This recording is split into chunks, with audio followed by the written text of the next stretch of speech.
Lord, patuloy niyo po silang pagpalain. Maranasan po nila, Panginoon, yung testimonies na yan sa patuloy sa lahat ng area ng kanilang buhay. Lord, we believe na patuloy kang kikilos.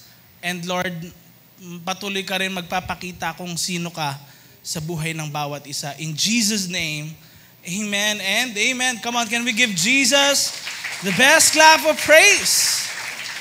Amen. So, if this is your first time po na nakita ako nga po pala si Pastor Jays. Usually po, sa series natin na ito ng I Am, nangaral po kasi ako every morning. So, hindi ako nakapangaral kapag afternoon. Ano ang pangalan ko? Okay. So, ang I Am po na ito, na series, this is a 7-week na series natin. Sino ditong naka 7 out of 7? No? O kaya kahit 6 out of 7. Meron ba? Come on. Can I get a raise up of hand? Ayan. So, alam niyo po, in the 7 weeks, pinakilala talaga ni Jesus kung sino siya. And nag-focus po tayo sa Book of John. Particularly, una sa lahat, pinakilala ni Jesus ang kanyang sarili bilang the bread of life. He is our life's necessity. Kung sa physical life natin, para tayo mabuhay sa mga susunod na araw, ano kailangan gawin ng tao? Kailangan niyang kumain. And that bread, of course, sa context kasi ng Bible, hindi naman kasi kanin yung usually kinakain nila, no? Ang kinakain nila talaga ay bread, ano? And now, kung tayo rin naman, ang sabi ni Jesus, gusto nating mabuhay spiritually, eternally, with Him, kailangan ang bread na kainin natin ay siya mismo. Now, hindi ibig sabihin kainin literally, but in a sense, kailangan tanggapin natin siya sa ating buhay. So, kung ang bread nakakapagpabuhay sa iyo, ang spiritual bread which is Christ, siya naman makakapagpabuhay sa atin spiritually. Amen? Now, next na pagpapakilala niya po ay, sabi niya, I am, sabay-sabay tayo, I am the light of the world. Okay? He is our daily necessity. Alam niyo po, kapag walang ilaw, mahirap mabuhay. Lalo na kapag mag-take ka ng selfies. Walang ilaw, di ba, sa dilim. Sino nag-try ng gano'n, ano? Nag-selfie ka pa. No? Wala rin palang makikita. Nag-TikTok ka pa, ang ganda pa nung sayaw mo, no? May ting-ting-ting ka pa doon. Tapos, hindi naman pala nakita kasi walang flash. Walang ilaw. So, just imagine this. Okay? Ang hirap talagang mabuhay na nasa dilim. Pikit nga tayong lahat. Pikit. Sige. Okay? And then, try mo nga, i-high five mo yung nasa katabi mo. High five. Sige. Okay? O, yung isa nasampal na, di ba? Yung isa, talagang sinadya niya ng ganun no? So, just imagine, living a life without light, ang hirap. Amen? Kahit pag naglalakad dyan, di mo alam, kanal na pala yun, no? Hindi mo alam. Ang hirap mabuhay without a light. And tayo rin, mga kapatid, it is hard to live without Jesus. Bakit? Kasi wala tayong particular na purpose in life. And kung yung mag-guide sa atin, wala tayong guide. Kasi bakit? Kung ang guide natin ay tao, they fail. Pwede kang merong idol na artista, tapos nung nangaliwa, di mo na siya idol. Come on. Pwede kang idol mo, parents mo, pero nung may nakita kang di maganda sa kanila, ano nangyari? Nawala. That light's gone. And then naghahanap ka ngayon ng light. Hinahanap mo sa mga tao, then pag they fail you, ano nangyari? Wala. But Jesus never fails. Amen? Now, ang next na pagpapakilala niya is this. I am the door. He holds our opportunities. Sa scriptures, pag sinabing siya yung door, actually siya yung nagbubukas ng pintuan at nagsasara. No? sa context nito, dahil yung next na I am, next slide na nga rin natin, I am the good shepherd. Sa context po nito, siya daw yung kung saan kapag gusto na ng shepherd pakainin yung sheep, yung mga alaga niyang sheep, bubuksan niya yung pintuan. Kapag halimbawa merong wolf or merong mababangis na hayop, sinasara niya yung pintuan. That's actually it. And it is connected with each other na the door siya nag-hold ng opportunity sa buhay. At times, what we do is, we don't pray, Lord, let your will be done.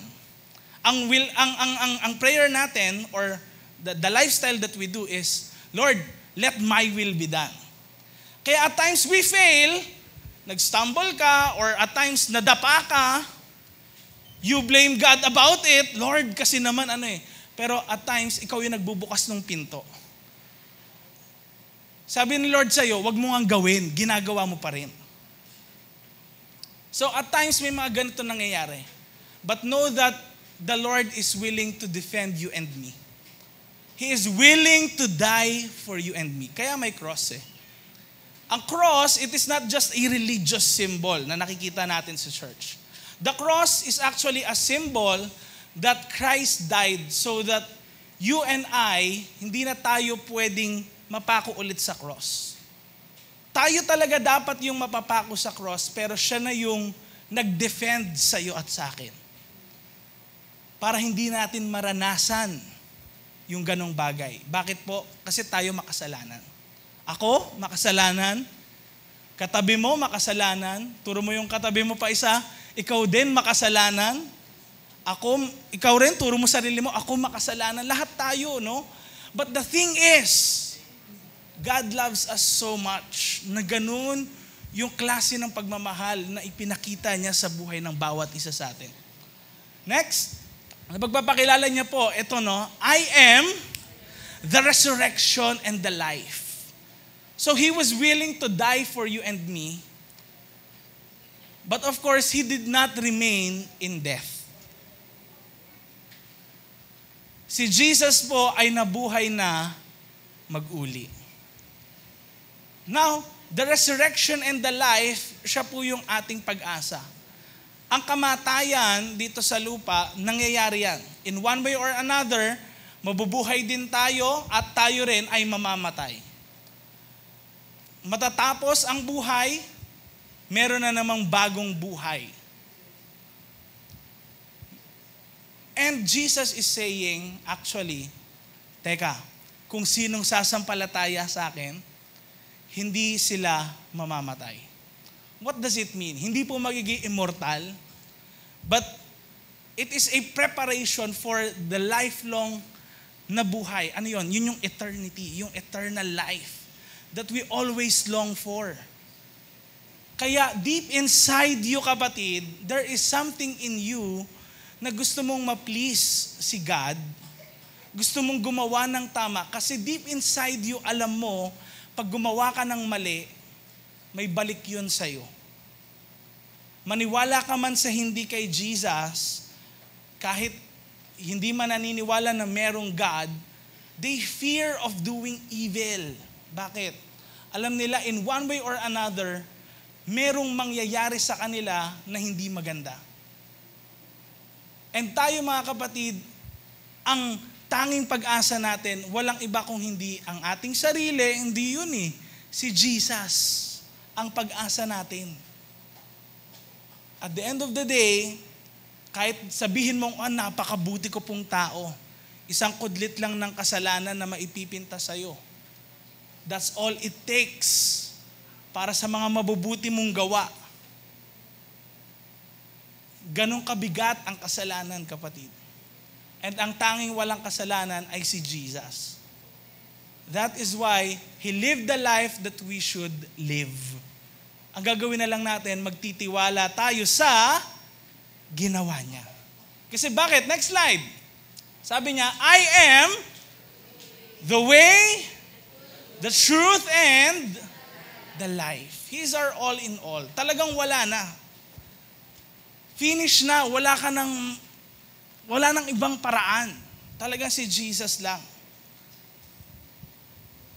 And siya yung absolute truth na talagang maaasahan natin. He is the life na kung saan, of course, gusto natin ng magandang buhay. He wants that for us. But unfortunately, kapatid, hindi lahat ng nasa mundong ito submitted in the will of God. Kaya may mga nasasagasaan, may mga aksidente, may mga namamatay kagad. Bakit? It's not actually part of the plan of God. May bagyo, di ba? May mga hindi magaganda nangyari, may earthquakes. It's not all submitted to God. Kaya when Jesus came sa earth, He commanded everything, no?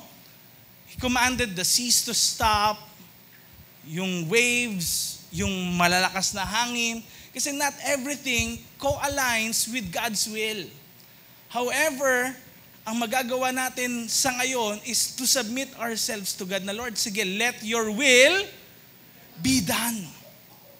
Sa ganon, we can have a good life. And dito po tayo ngayon pupunta sa last I am. Sino excited dito? Amen? Ito po, sabay-sabay nating basahin. 1, 2, 3, go. I am the true vine. So, ang vine particularly, hindi po ito talaga yung puno na, wow, napakalaki, ganyan, ano? Ang vine, ito yung pumupulupot lang sa isang lugar, sa isang structure, ganyan siya, ano? Kaya, sino itong may hilig sa grapes? Ayan. So, particularly in the Bible, pag sinabing vine, tumutukoy siya sa grapes. Ano? And being in the context po ng dyan sa Mediterranean Sea, around Europe, around Middle East, ang talagang common na agricultural na mga tao ay yung grapevine din. Isa po yan, ano? Bukod sa mga crops na meron sila. Now, itong vine na ito, makikita po natin sa John chapter 15, ano? Kung saan nagpakilala si Jesus. Sabi sa verse 1 ng John chapter 15, sinabi ni Jesus sa mga disciples, sabay-sabay nating basahin. 1, 2, 3, go! Ako ang totoong puno ng ubas at ang tatay ko ang tagapag-alaga. Now, tignan natin si Jesus kinlaim niya that siya yung totoong puno ng ubas. Okay? Bakit kaya sinabi niyang totoong puno ng ubas? Kasi, tignan niyo, bakit kaya hindi na lang ako yung puno ng ubas? No? Bakit kaya hindi na lang ganun? Ba't kaya sinabi niya pang totoo? May peke ba? No? Uy, meron daw. Okay. Bakit? Bakit kaya? Kasi merong mga tao nakaharap si Jesus na nagbabasa ng scriptures. And noong time na yon, pag nagsasalita si Jesus, naalala nila kung ano yung nakalagay sa scripture. Oh, vine. Parang may naalala akong verse dyan. Ganon po sila, no? And then, kung makikita rin natin, ang sabi niya, in this passage, verse 1 pa lang yan, ano? Siya daw yung puno ng ubas, and then yung tatay ko, who is that? It is the Father God, no? Ang sabi niya, siya daw yung tagapag-alaga naman, no? Now, ano po mga kapatid, next slide, ano ang mensahe na si Jesus ang true vine? Una po sa lahat, point number 1, sinasabi niya na ako ang nagbubunga ng magandang bunga.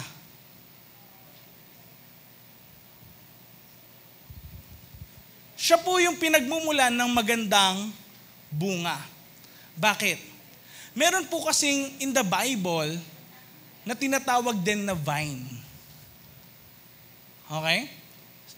Ang vine, pagdating po sa Old Testament, particularly po sa Psalm chapter 80, pakita natin, ayan, sabi, you brought a vine out of Egypt. You drove out the nations and planted it. So, yung vine na to na word, hindi particularly yung vine na grape na puno, kung hindi tumutukoy po yan sa bansang Israel. So, Israel po at that time, yung tinatawag dito sa verse na to na vine. So kung maalala nyo, sino dito kilala si Moses? Si Moses, di ba yung gumawa ng ark? Okay, huli. Huli yung iba. Yung iba? No? Okay. Si Noah, di ba yung naghati ng Red Sea? Di ba? Di ba siya yun? Okay. Hindi. Yung iba, no? Okay. So, eto ngayon, si Moses, of course, sinend siya ni Lord para yung Israelites from Egypt na enslaved, lumabas sa Egypt, and then pumunta sa Promised Land. So that's actually the story. And ang vine, sino nga ulit dyan?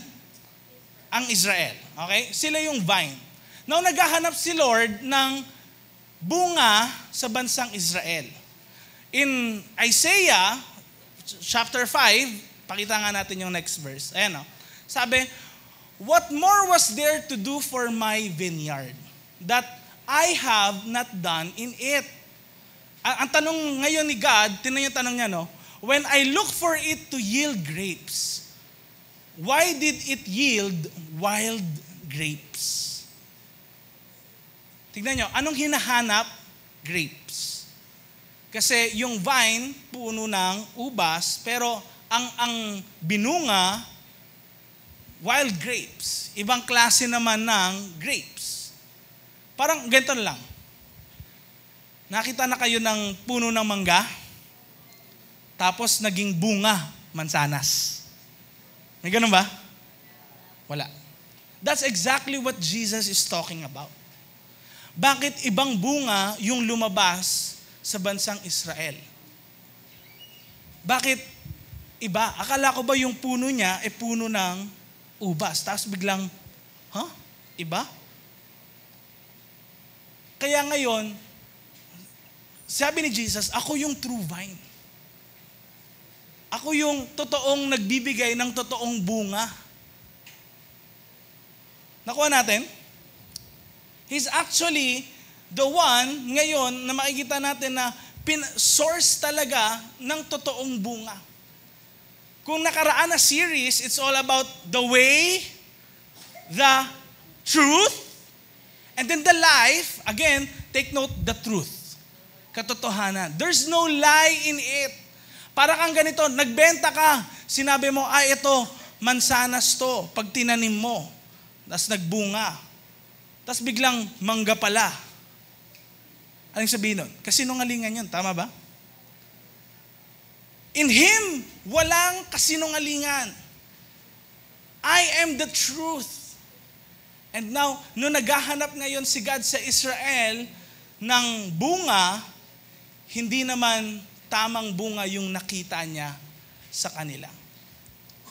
Kaya, makikita natin, itong point number 1 natin na ito, na kung saan magbubunga ng magandang bunga, it is Him. Si Jesus talaga yung nagbubunga ng tama at magandang bunga na yon. Now, ano ang nangyari? Next slide. Sabi niya, inaalis niya sa akin ang mga sanga na hindi nagbubunga. At ano daw? Pinuputol at nililinis niya ang bawat sangang nagbubunga para lalo pa itong magbunga. Now, alam niyo po, this is a painful truth. Si Jesus po yung vine, the tree of that vine. Now, ang bawat isa sa atin, we are the branches. Katabi mo, part yan ng branch. Ibig sabihin, connected ka kay Jesus. Nakuha natin? Nakuha? Amen? Okay? So, ngayon, sabi niya, inaalis daw sa kanya yung mga sanga na hindi nagbubunga. So, kailangan ang bawat isa sa atin magbunga pala. Sa verse 2 na yan, may dalawang klase na inaalis. Una, yung mga hindi nagbubunga. And then, meron ding naman mga nagbubunga na kung saan tinatabas din. Merong mga tinatanggal, teka, hindi nagbubunga to, tanggalin. Okay, eto nagbubunga, sige, pagandahin pa. Kailangan magbunga pa siya ng marami. Now, this is actually called, sa panahon na to, no, time na, eto, ganyan, pruning process. Now, si Rev po, meron siyang mini garden, no? Sino mga plantita dito? May mga kilalang plantita, ayan, ganyan, ano. Sinong kayo gusto nyo lang yung flower lang, di ba? Mga ganon, flower. Pero mas maganda, syempre, kapag ikaw nagtatanim, yung meron ng mga bunga. Okay? Syempre, di ba kapag halimbawa, ang puno, gusto mo siyang shapean, di ba, anong ginagawa mo? Dinatabas mo rin. And lalo na kapag gusto mo magbunga at mag-extend pa yung branch niya ng iba pa, kailangang tabasin. And there are times na kung saan, kailangan po nating makita ang bawat isa sa atin, kung ang bawat isa sa atin po ay part ni Jesus, connected kay Jesus, kailangan makita pala sa atin yung pagbubunga. Para hindi tayo fully tabasin, kung hindi pagandahin, ayusin ang buhay natin. Part ngayon ng tinatawag na pruning na pinapaganda ang buhay natin. Ano ibig sabihin ho ng pinapaganda ang buhay? Kung inakala ho natin na puro maganda lang lagi or masaya, walang sakit, no? Ang pagpapaganda or pag-aayos ng buhay, nagkakamali tayo. Bakit? In the next verse, ang sabi ni Jesus, tignan niyo po, naging malinis kayo dahil sa mensahe ko. Kayo ng mensahe? Kay Jesus. Now, nagpipreach siya at that time, and then may mga kinokorek din siyang mga pamumuhay ng mga tao, may mga sinasabi siyang mga pwedeng masakit, tanggapin. Pero totoo siya. Katulad na lang kapag meron nangangaral po dito sa unahan. There are times na iniisip ng iba na, oy, parang ako ata yung pinaparinggan niya. Ba't parang ako yun? Actually, meron pong verse in the Bible that says that the Word of God is actually like this sharp object. No? Anong sabi ngayon ng Hebrews chapter 4 verse 12? Tingnan niyo po, anong sabi? Sabay-sabay nating basahin. 1, 2, 3, go! For the Word of God is living and active. Sharper than... Okay. So makikita natin ngayon, it is like a sharp object that pierces down to the division of the soul and spirit, of joints and marrows, and discerning the thoughts and intentions of the heart. Kaya may time na kung saan, teka, parang ako ata yung pinapatamaan, ako ata yung kinokorek doon. It is because the Word of God is like that. Inaayos tayo, sineshape tayo para sa ganun maging better for the glory of God. O nga, masakit. It hurts, you know. Pero it's for your own good. It's for our own good. Tandaan niyo po, walang perpektong Kristiyano. Hindi tayo nasa loob ng church kasi perpekto ka. Kaya ka nasa loob ng church, it's because gusto nating magpaayos ng buhay kay Jesus. Included po ako dun. Kasama yung katabi mo. Kasama yung leader mo. Lahat tayo. Sabi sa katabi mo, kasama ka dun. Kasama ako dun. Sabi mo sa katabi mo pa. And ngayon, ang sabi nga ni Warren Wiersbe, sabi niya po, God will never cut us off without a reason. If He prunes, it is because He wants more fruit. May time ba na sinita na yung pag-uugali mo? Paano ka manalita, magdamit, pamumuhay mo, lifestyle mo? May nagsabi na ba sa'yo na, ayusin mo naman yung ganito mo, o kaya maganda naman yung ano mo, pero ito sana. It's actually not to direct our lives na parang sila na yung nasusunod, pero para yun umayos yung buhay natin, para magkaroon ng mas magagandang bunga. Now, siguro nagtatanong na kayo, ano ba yung bunga na yun? Bunga ba ng literal yun, no? Magkakaroon akong mansanas dito, no? Tapos pakwan dito, ganyan, no? Hindi. It's not that. Makikita natin yan mamaya. Ano ba yung fruit? It's all about our character. Sino ka ba? Now, sabi dito, next slide, si Jesus ngayon nagsabi, verse 4, dapat lagi kayong nakakonect sa akin. At ano daw, nakakonect din naman ako sa inyo. Hindi magkakabunga ang sanga kung mag-isa lang siya. Dapat connected siya sa mismong puno. Ganon din kayo. Now, doon muna tayo mag-pause kasi kanino ka ba connected na puno? If we are the branches, kaninong puno tayo? Kasi yun yung magiging bunga ng buhay natin. Kung sino yung puno. Have you heard of the saying, ito no, Christian ka pa naman, pero ganyan ka. Narinig nyo na yan? Bakit? Bakit? Ba't kaya walang nagsasabi sa ibang religion na gano'n? May nagsabi na bang, wala ka pa ng pinapaniwala ang Diyos, ganyan ka pa naman. May narinig na kayong gano'n? Wala. Bakit kaya pag sinabing Christian ka pa naman, ganyan ka? Because people are expecting kung ano yung puno, ganun ka. You bear that name. Christian, Christ. Sino ba si Christ? Anong ginawa niya? And that is very evident dapat sa buhay natin. Amen? Kaya, we must be convinced na, okay, bakit sa kanila hindi sinasabi yun? Sa akin ito. Kasi nakikita nila, sino ba si Christ? And ngayon, it must be an encouragement sa'yo pag ginanon ka. Bakit? Oo nga, baka hindi nakikita si Christ sa akin, pero at least alam mo na kailangan connected ako. Dapat pala ito pala yung gagawin ko sa buhay ko. Kailangan connected ako. Kung sino si Christ, mapagmahal siya, hindi siya nang judge sa iba. Ganun ako. Amen? Sabi niya, hindi kayo magkakabunga unless connected.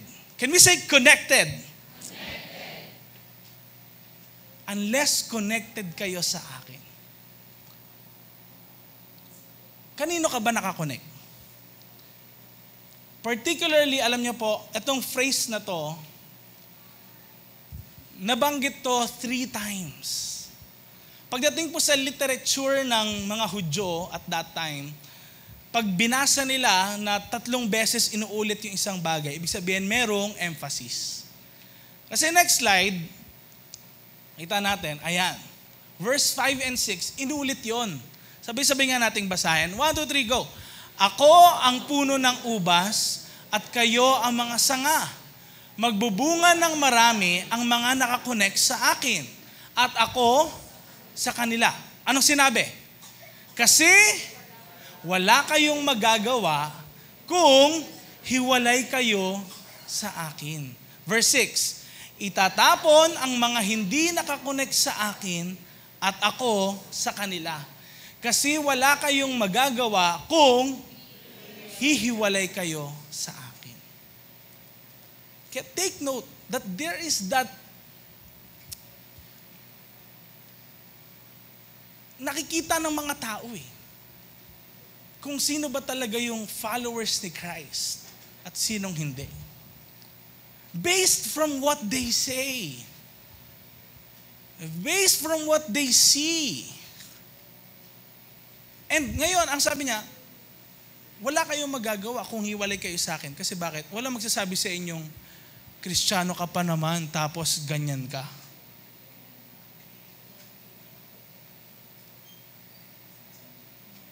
natin? It's because Christianity is actually true.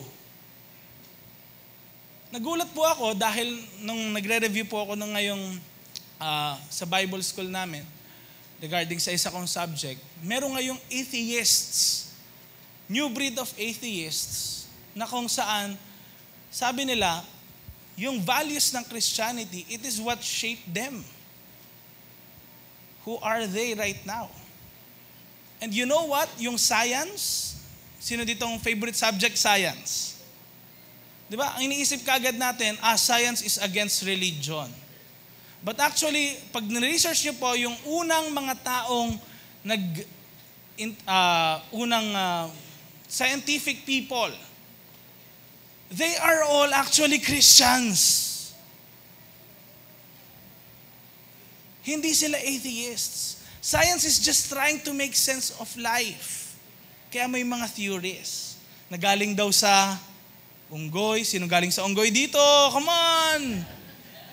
O, sinong galing sa bato? Bato po ako noon. Ganon, ano? Asteroid po kami, kaya kami ganito ka tigas ang muka, no? Yung time na yan. Ano po, kami kasi yung may nagtapon po kasi noon ng basura, ako po yung plastic, kaya plastikan lang talaga dito ngayon. No. We are created in the image of God.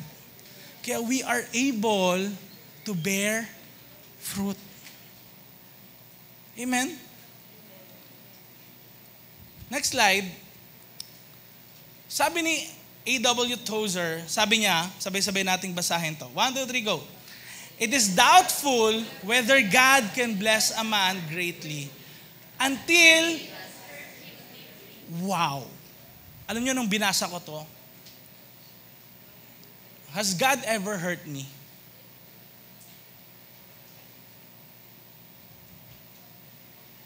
Because there are things, sabi niya, that will only realize when we get hurt. Diba? Sometimes we blame God nga for the bad things that happens in our life. Na, Lord, ba't ayaw mo naman payagan to? Lord, ba't di ako tanggapin dito? Ba't Lord nangyari to sa akin? Ba't niloko ko, Lord? Ba't ganito? Ba't ganyan? Minsan may mga ganon. And kailangan natin ma-realize when we get hurt, God actually wants to align our lives. Gustong ayusin ni Lord yung buhay natin. Kasi hibang ka na. Ang feeling mo, okay lang to. Pero when you realize na, teka, nawawala pala ako sa plano ng Diyos sa buhay ko. Hindi ito yon. That's when you'll only realize na, teka, hindi to kalooban ni Lord. Alam niyo po, meron sa Kabuyaw natin na satellite church natin doon, may isang member tayo doon, na yung parent niya na born again. No? Dati, palamura talagang, alam niyo, lahat ng sentence may mura, yung ganon. So may mga kilalang ganon, di ba? Tapos yung pag magpo-post sa Facebook, pag magpo-post, puro parinig. May mga ganon. May ganon kayang kilala? No? Okay. Tapos yung hindi mo siya makakausap ng mahinhin, laging pasigaw. May mga ganon? Marami nakaka-relate. Okay?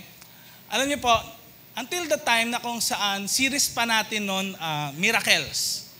And then, nangyari,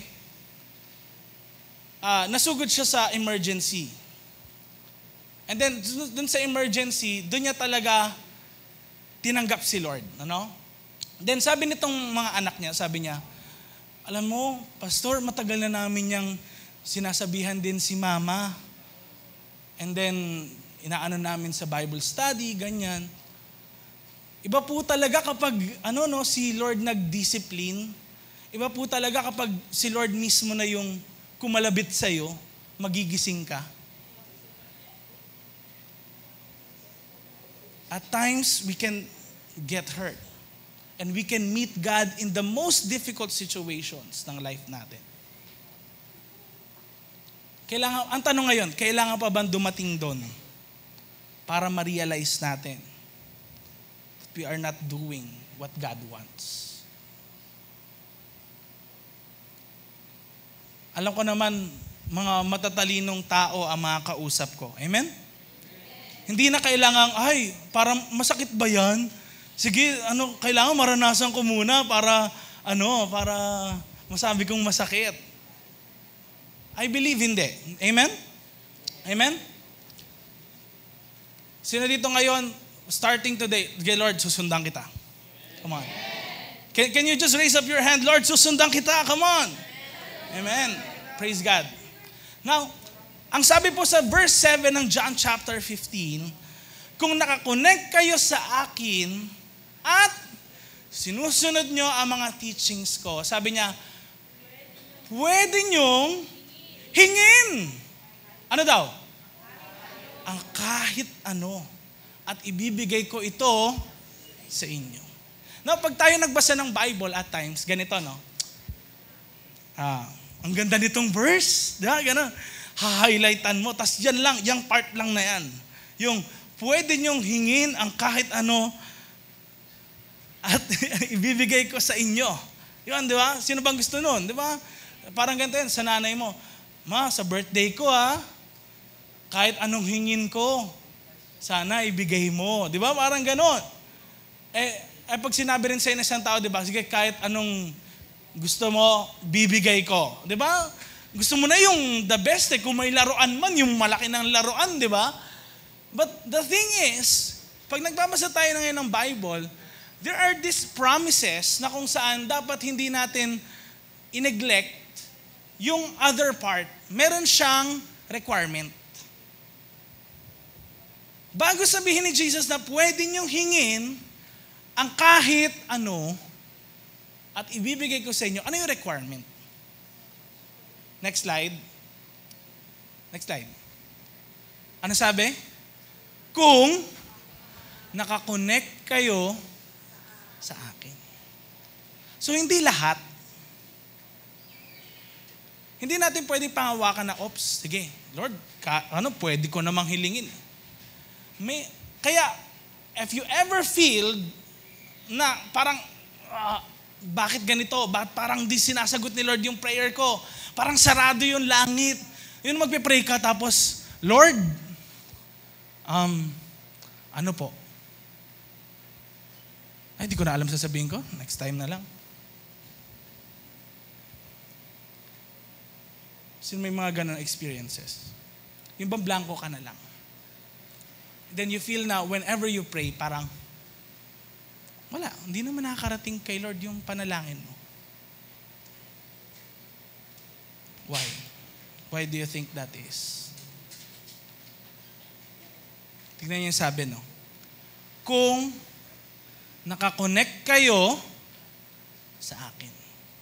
Kung nakakonect ka kay Jesus, bukod doon, ano pa? At sinusunod nyo ang mga teachings, mga turo ni Jesus. Not only the good parts na favorite mo, kahit yung mga oops, parang ang hirap nun gawin. So, pag nakita natin ngayon, paano ba ako makaka-connect kay Jesus? No? Ano ba itong mga bagay na dapat kong sundin sa teachings niya? Next slide. Ano yon? Of course, to connect with God, to connect with Jesus, kailangan natin ng prayer. Kailangan it's your lifestyle. To connect with God is to pray. Paano ka ba nagpe-pray? Is it coming from others, yung prayer mo? Like, nabasa mo lang sa Bible, ito na yon. Nag-pray na ako kay God. Is that it? Or galing yun sa puso mo? When you pray, do you pray na puro hingi? Parang genie si God lagi. Lord, kailangan ko ng ganito, ganyan, ito, yan. Pag nag-pray ka ba, hindi, di ba? Ganito tayo lagi. Pag nag-pray, hindi ganito. Paano tayo mag-pray? Ganyan. Nakuha nyo? Lord, bigay mo, Lord. Lord. Di ba? Kaya kung makita natin ngayon, are we really connected? Or is God just some genie na parang, ready na ang, ano ko Lord, sige, bigay mo na. Connection is very important. Pag connection, it actually refers to relationship. What is a relationship?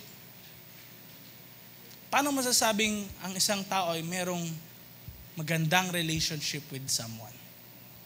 Puro hingi ba?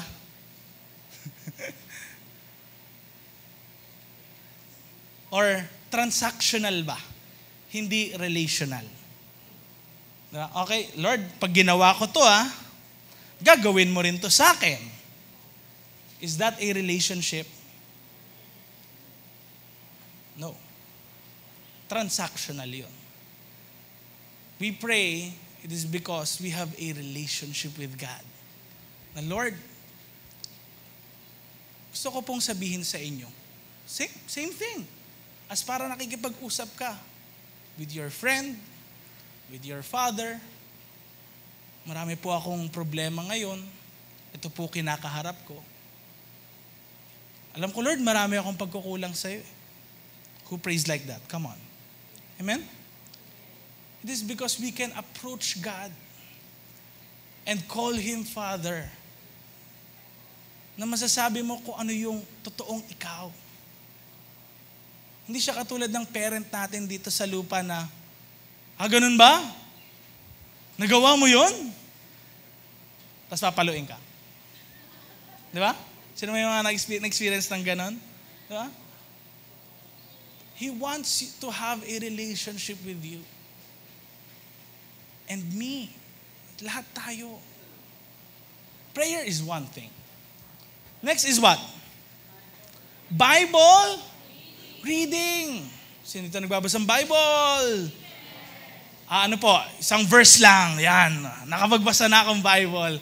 Nabasa ko po sa Facebook, nag-post si ganito ng verse, nagbasa na akong Bible. Yan sabi ng iba, di ba? Ganun Akala natin, it's just something like that, no? Nakapagbasa kang verse, parang feeling mo na, nabasa mo na buong Bible. No, it's actually literally reading the Bible. Hindi ko po maintindihan. Ask your leader, paano ko po ba ito sisimulan? How can I make sense sa binabasa ko? Amen? Start reading. Kasi dito magsisimula yung relationship mo kay Lord. In the Bible, makikita mo how He loves everyone. Regardless of their past. Regardless kung ano man yung ginagawa nila. Si Abraham was a liar. At the same time, di naman siya talaga sumusunod totally kay Lord nung una. But still, God chose him. Si David, nangalo niya,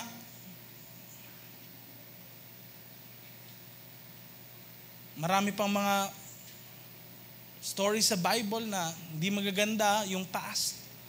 Pero ginamit sila ni Lord. It is because God loves them. And makikita mo, marirealize mo, wow, this is how God loves me pala. Sino mong gusto na ngayon ma-realize niya yun? Amen? Start reading the Bible. Para rin masabi nyo na, yung tinuturo pala nila pastor, tama pala yun. Hindi pala nila kami niloloko lang.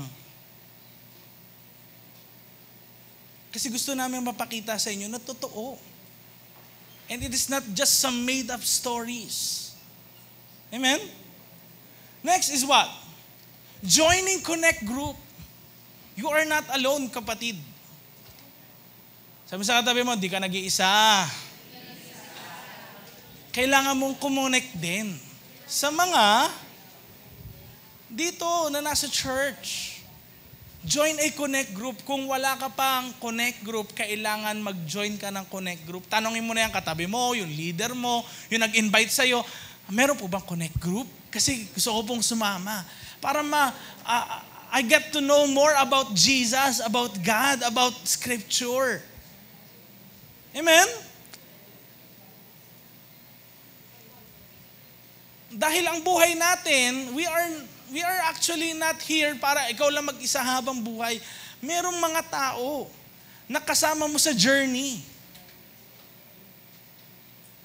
May mga tao na kasama mo sa buhay na to. Journey in our Christian life. And makapagpalakas din sila sa'yo. Amen? And then next, tingnan nyo to, no? Ano sabi dito? Nakakonect kayo sa akin at sinusunod nyo ang mga, ano yung teachings ni Jesus? Next slide, pakita natin. Ano ba yung lifestyle mo? Makikita yung teachings ni Jesus saan? Sa lifestyle natin. Yung paraan ba ng pamumuhay mo, may kasama bang love? May kasama ba ng mga magagandang characters? Of course, lagi mo sasabi, meron naman po. Pero meron din namang hindi. Of course, lahat makakapagsabi ng ganon. But the thing is, kitang-kita ng mga tao sa paligid mo yung pagbabago sa'yo when you have a relationship with Jesus. And alam mo yun sa sarili mo, you are longing for something. How you think, how you feel, how you relate with others, kitang-kita yun sa lifestyle mo.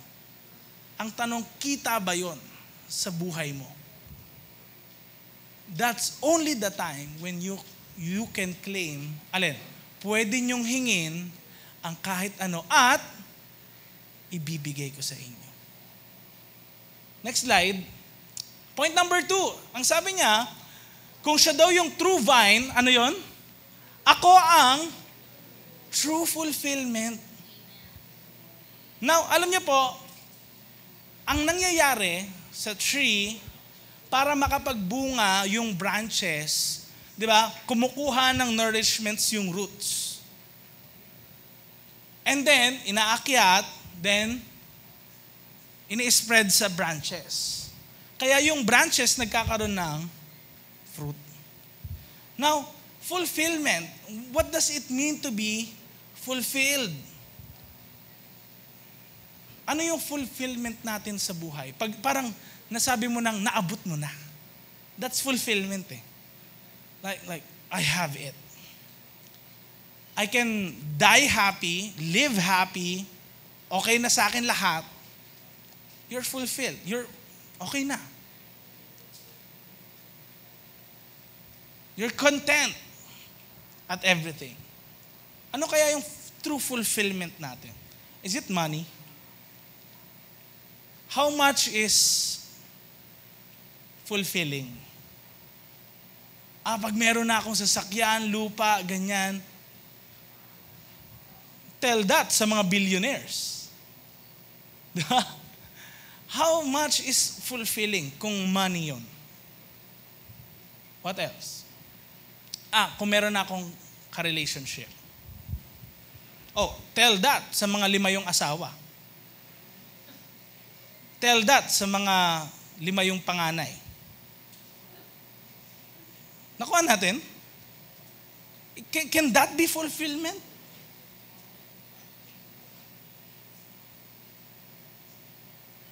Tayo kasi, ang focus natin lagi nga sa fulfillment is actually this life.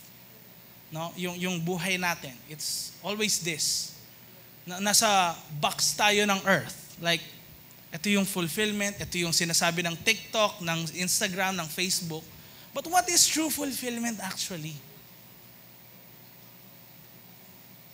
Is it the temporary things or the eternal things? Sabi po, next slide, sabi ni Francis Chan, our greatest fear, sabay-sabay nga natin ito basahin, maganda po ito. 1, 2, 3, go. Our greatest fear should not be of failure, but of succeeding at things in life that don't really matter. What do you think about that? Our greatest fear should not be of failure, but of succeeding at things in life that don't really matter. What matters ba sa buhay mo ngayon, kapatid? Ano yung nagmamatter ngayon sa buhay mo? Ano yung napaka-importante na ito na bagay sa buhay mo? Alam niyo po, kung ano yung purpose natin, ito yung fulfillment natin. What drives us to do such things? Anong nagdudulot sa iyo para magawa mo ang mga bagay-bagay? Anong mga bagay na ginagawa mo, bakit mo ito ginagawa? That, my friend, is your God. Yun yung God natin. Para kanino mo ba ginagawa ito? Bakit mo ito ginagawa? That purpose. Bakit mo, para kanino mo ginagawa yung bagay na yun? That is your God. Kaya everyone is actually religious. Regardless kung naniniwala siya sa Diyos o hindi. Because yung purpose, it drives us. Yun yung nagpapagalaw sa tao. Yun yung nagpapagalaw sa iyo na hindi mo nakikita, pero kaya ka kumikilos dahil sa bagay na yun. Bakit ka nagtatrabaho? Para kumita lang ng pera? Is that just it? Paano kapag dumating ang point in time, nagkaroon ng giyera, zero na ngayon yung value ng pera mo? What will you do?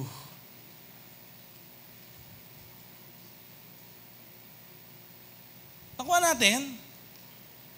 Or, eto, ang purpose mo ba is for just yourself?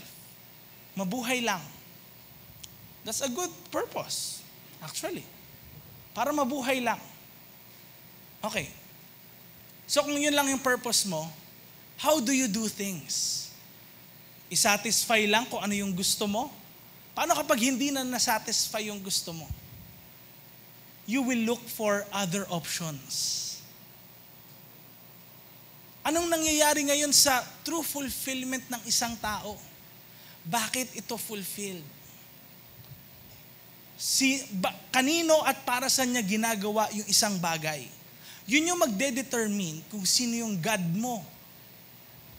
Kasi yun yung direksyon ng buhay mo. Bakit? If someone's God is money and then gusto niya lang magkaroon ng magandang buhay yung family niya, he will do everything. Kahit mandaya ng kapwa. Basta makalamang lang. Kaya may corruption. Remember this famous na Filipino concept? Ano yon? Hatakan, pababa? Or, anong tawag doon? Yung crab mentality. Bakit? Ba't tinawag na crab mentality? Kasi ayaw na malamangan. Anong purpose ngayon ng mga taong may ganong mentality? What's their life's focus? Self? Family? Ano pa? Self-satisfaction? What else? Property? You destroy the lives of millions kung ganun yung purpose mo and fulfillment. But if your purpose and fulfillment is all about living like Christ, or Christ is the center of your purpose, na itong trabaho ko, kahit nga maliit sahod ko, pero ginagawa ko yung best ko. Hindi para, of course, sa family rin, para makatulong, pero para mag-glorify si Lord sa ginagawa ko, then you will do your best. Magiging honest ka about it. Nakuha natin? Nakuha natin? So what is that fulfillment sa buhay mo? Alam niyo po, meron akong kakilala, a close friend of ours po. Sabi niya, nung pumunta daw siya ng Hong Kong, binili niya lahat ng gusto niya. Di ba, nag-Disneyland. Ano pang meron sa Hong Kong? Di ba? Disneyland, mga maraming pwedeng bilhin, kainin, mga ganon, ano? Sino gustong pumunta ng Hong Kong dito? Di ba? Siya, yung kakilala namin, dami niyang pera no? Binili niya lahat ng gusto niya. Tapos, alam niyo, pagpunta niya daw sa hotel, naayos niya yung niya, binili niya. Gaganda ng mga binili niya lahat Na-experience niya, umiyak siya. Sabi niya, ba't hindi ako masaya? Ba't ganito, parang empty pa rin yung puso ko. Hindi pa rin fulfilled.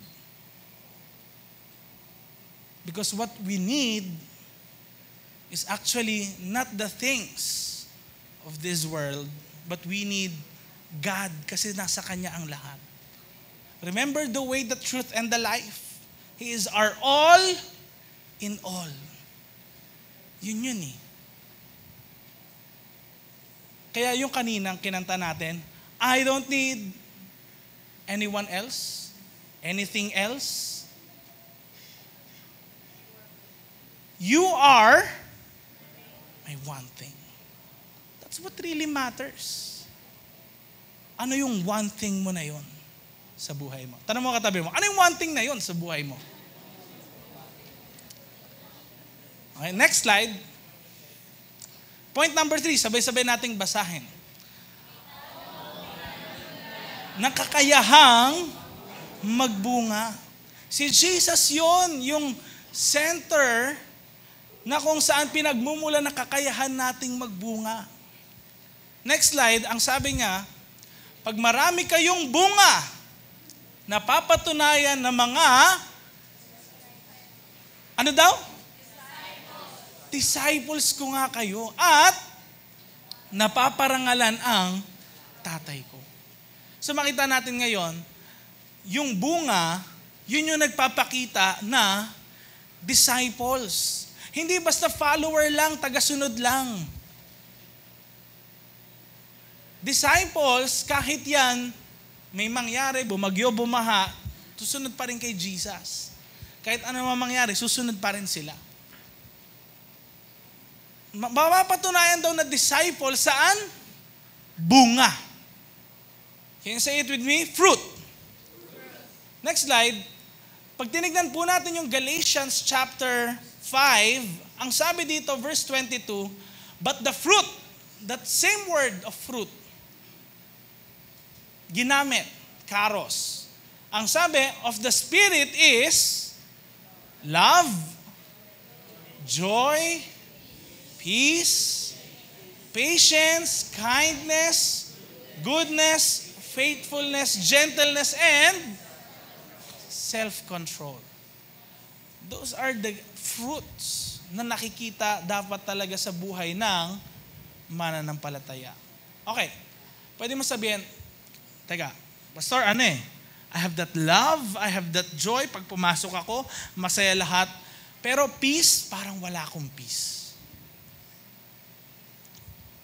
Ikaw ba, promotor ka ng kapayapaan o kaguluhan? Di ba? What do you emanate? Ano yung binubunga rin ng buhay mo? Because in one way or another, pwedeng, okay, para pong nakukuha ko naman po yung majority dyan, pero may ibang kailangan ko pa i-improve. Then praise God. Amen? Pero kung nakita mong, teka, actually parang kailangan ko improve lahat. Then you must remain connected to Jesus. Amen? Sabi sa katabi mo, remain connected. Next slide. So, ito po ang bunga actually, napakasayang tignan para sa isang farmer. Ang bunga, usually, dito galing yung mga seeds na tinatanim din, di ba? Sa bunga, actually, makikita natin na, meron palang fruit yung pinaghirapan ko. Meron siyang ilalabas. Meron siyang ipapakita sa lahat ng mga paghihirap ng mga farmers, meron silang makikita. Now, Ang sabi ni Jesus ngayon, after po nung passage na kung saan, sinabi niya na, okay, ako yung vine, sumunod kayo sa akin. Take note na nagsabi si Jesus ng ganito, mahal ko kayo gaya ng pagmamahal ng Ama sa akin. Huwag kayong aalis, saan daw? Sa pagmamahal ko. Now, kung makikita nyo ngayon, yung branches, sabi niya, huwag kayong aalis sa akin. Bibigay ko na nga lahat eh. Tapos, iiwan nyo pa ako. And then, tingnan nyo, pag sinunod nyo ang mga utos ko, lagi ko kayong mamahalin. Gaya ng pagmamahal sa akin ng tatay ko kasi sinusunod ko siya. Next slide.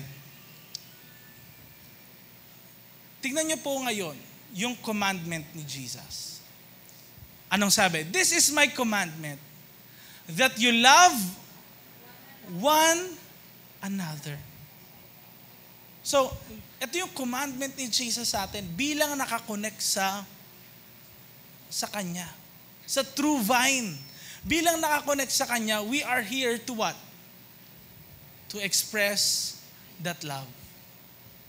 Greater love has no one than this, that someone lay down his life for his friends.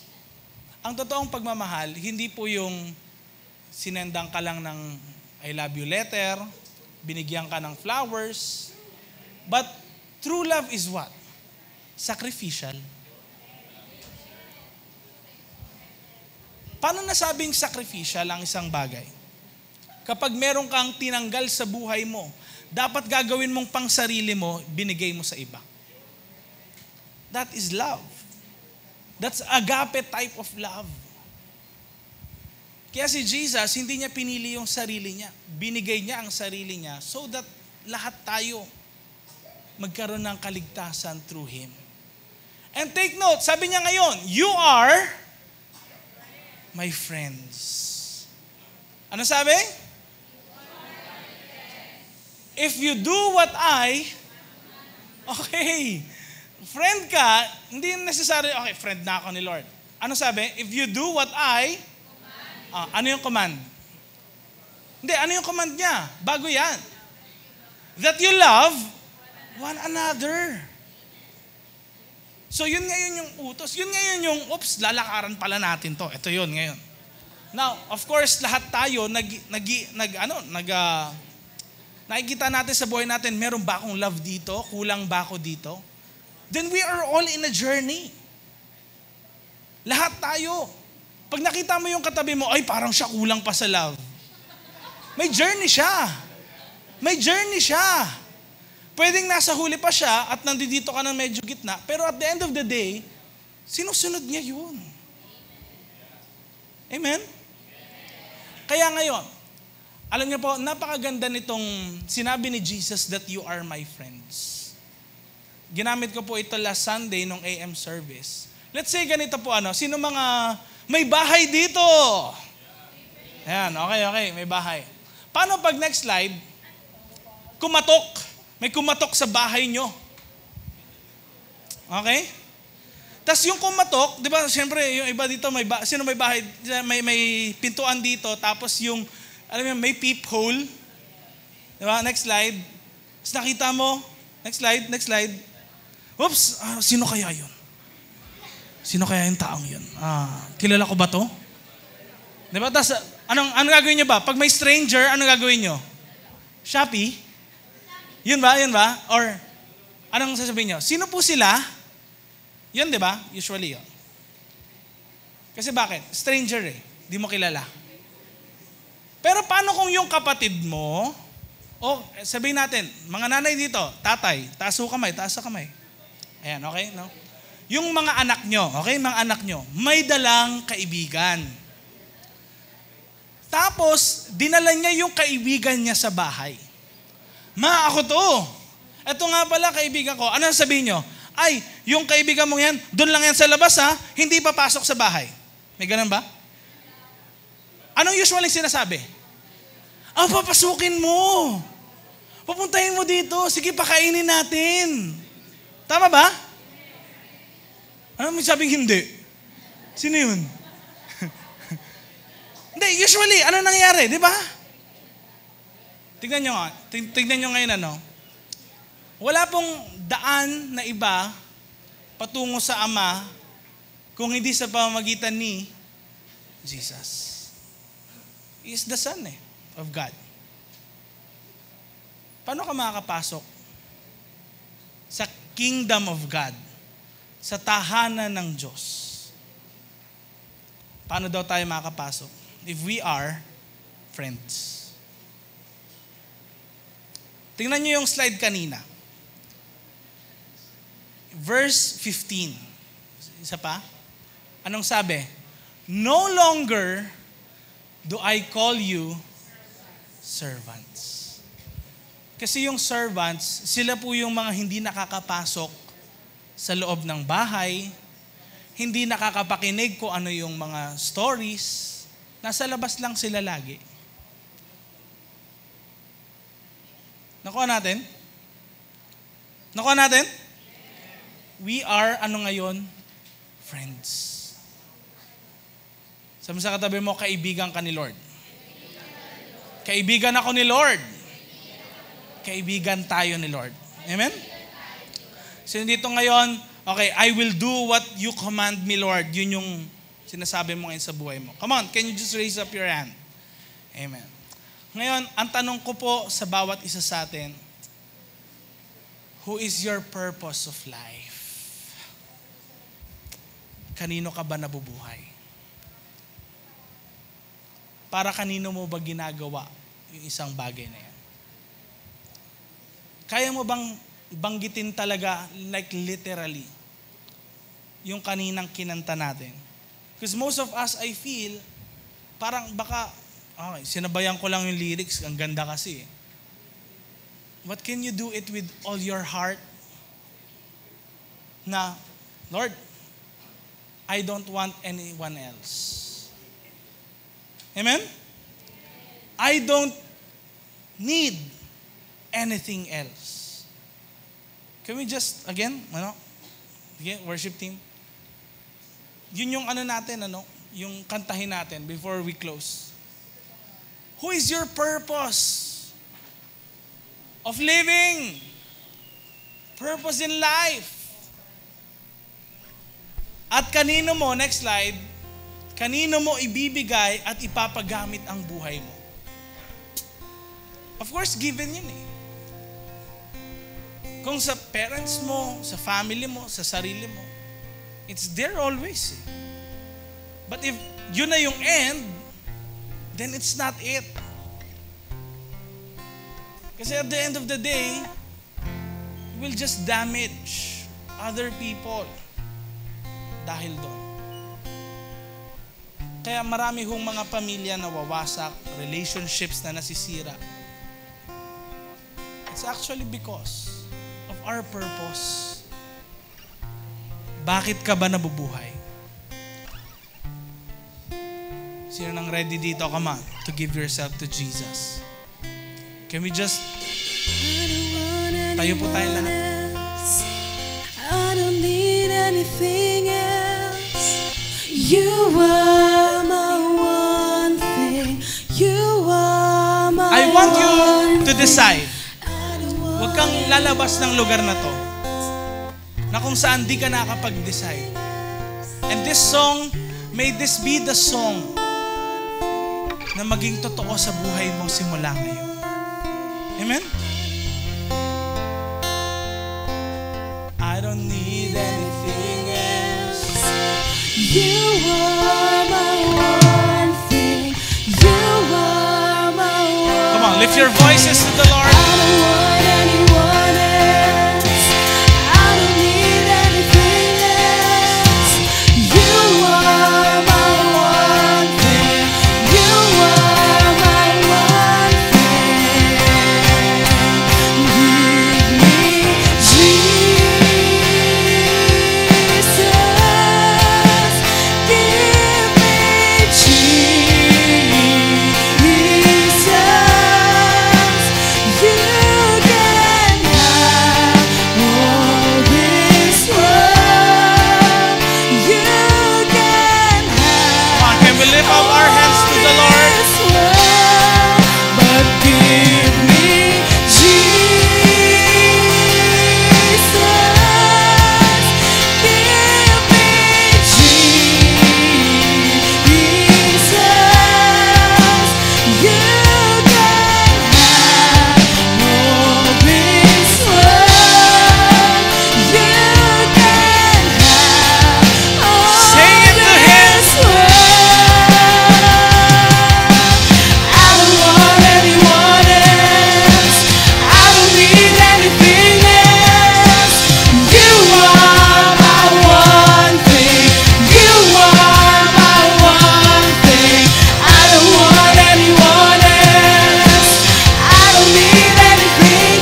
You are my one thing. You are Come on, my lift your voice to Jesus. I don't want anyone else. I don't need anything else. You are my one thing. You are my one thing. And I don't want anyone else. I don't need anything else. You are my one thing. For the last time, My one sing. and I don't want anyone else. I don't need anything else. You are my one thing. You are my one thing. You are my one thing. You are my one thing. Just give me Jesus. Give me Jesus. You can have all this world. You can have all this world. Come on, can you just make a prayer kay Lord? Sabihin mo sa Kanya, Lord, right now, nakikita ko po yung pangailangan ko sa iyo. You are all that I need. Come on, can you just say it to Jesus?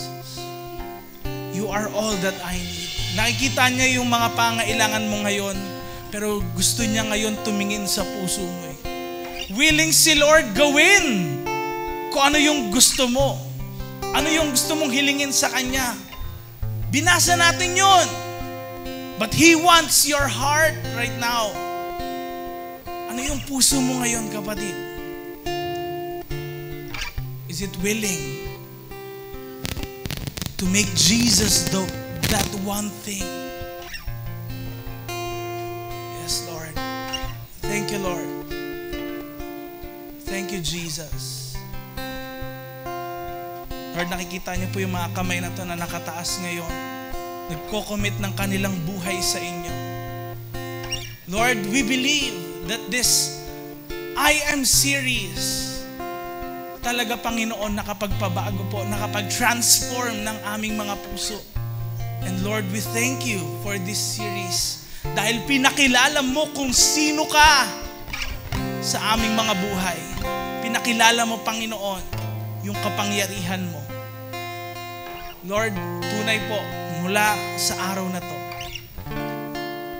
you are our one thing. You are what we desire. Lord, we thank you.